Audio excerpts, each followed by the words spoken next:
Hello বন্ধুগণ, আমি এসেছিলাম আজকে 24 পরগনাতে ঘুরতে এসে একটা আজব জিনিস দেখলাম। তো ভাবলাম তোমাদের সঙ্গে একটু শেয়ার করি। বিশ্বাস করতে পারবে না, একটা দাদা আমেরিকা থেকে ফিরে এসে কলা বাগানে চাষ শুরু করেছে। চলো দেখা করি সে দাদার সঙ্গে। কলা বাগানের ভেতরে আছে দাদা। এই বন্ধুগণ, সে কলা বাগান দেখতে পাচ্ছ, এই যে এই দাদার কলা বাগানটা।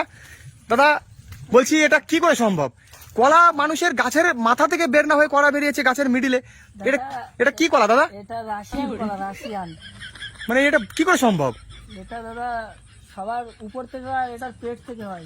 শুধু একটা নয়, এটা শুধু একটা নয়, প্রত্যেকটা গাছের প্রত্যেকটা গাছ। চলো আরো দেখাচ্ছি দাদা, এই দেখুন।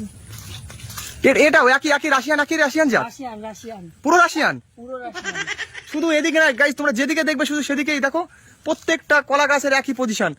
কলা গাছের মানুষের কলা বের হয়ে যাচ্ছে সম্ভবত সামনে থেকে, মাথা থেকে আমরা দেখতে পাচ্ছি, কিন্তু এখানে দেখুন কলা বেরিয়েছে গাছের একদম মিডিল থেকে। এই কলা খেতে খুব মিষ্টি দাদা।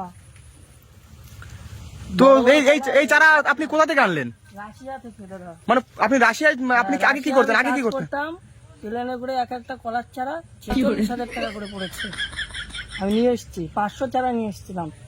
এখন চারা আছে, এই দেখুন এইসব চারা বিক্রি করব। যদি কেউ নেন তাহলে আমাকে বলতে পারেন, কন্ট্যাক্ট নম্বর আমি দিয়ে দেবো। দেখতে আচ্ছা আচ্ছা। কলা দেখুন, এক কানে 2 কলা, আবার উপরে একটা হবে, মোট 3টে করে কলার কাঁদি হয়। আপনারা শুনেছেন একটার জন্য 2টো দিচ্ছি, আর আমি দিচ্ছি একটা কলায় 3টে দিচ্ছি।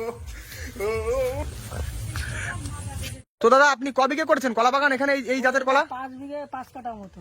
তো সবই কি এই কলা? হ্যাঁ, সবই এই কলা। এখানে আছে 1 বিঘে, আর ওইখানে এখনো বাচ্চা চারা আছে। মানে ওটা কি জাতের কলা? ওটাও আমেরিকান কলা। ওটা আমেরিকান? হ্যাঁ, না, ওটা হচ্ছে রাশিয়ান, এটাও রাশিয়ান।